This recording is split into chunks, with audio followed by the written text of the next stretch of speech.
uburyo umupolisi yamfashe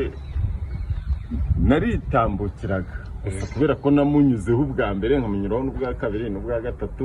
nongeye kunyuraho arambaza ati urajyaho ukava hehe namubwiye ati nta kibazo ariko mfite ati ahubwo suka ibyo bintu ufite hasi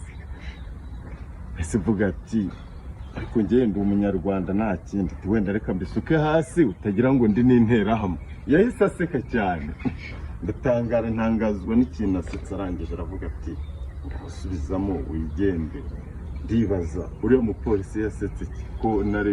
yarambajije ibintu yashakaga nkabikora niki cyatumye se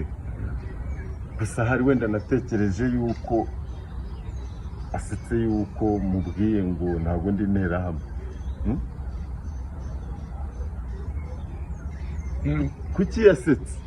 kuki yasetse cyane agaseka ndetse bikamushimisha ni ukubera iki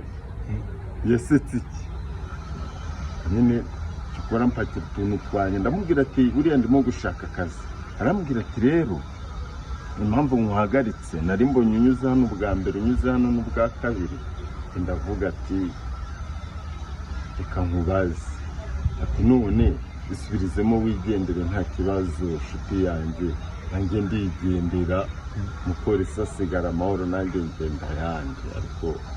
sinigeze menya ikintu yasetse n'ibiki wari ufite nari mfite n'iki ko nari mfitemo imyenda nkorana mu kazi y'aho ngaho mu kazi k'ubuyede bwanjye nikoreraga nta kindi kintu nari mfitemo naramubwiye ati nta kintu kirimo kindi hari wenda yaketse ko nimba yaranaketse ko ari itabi nimba yaranaketse ko ari iki gusa naramubwiye nti sindi interahamwe ko narasetse kandi araseka cyane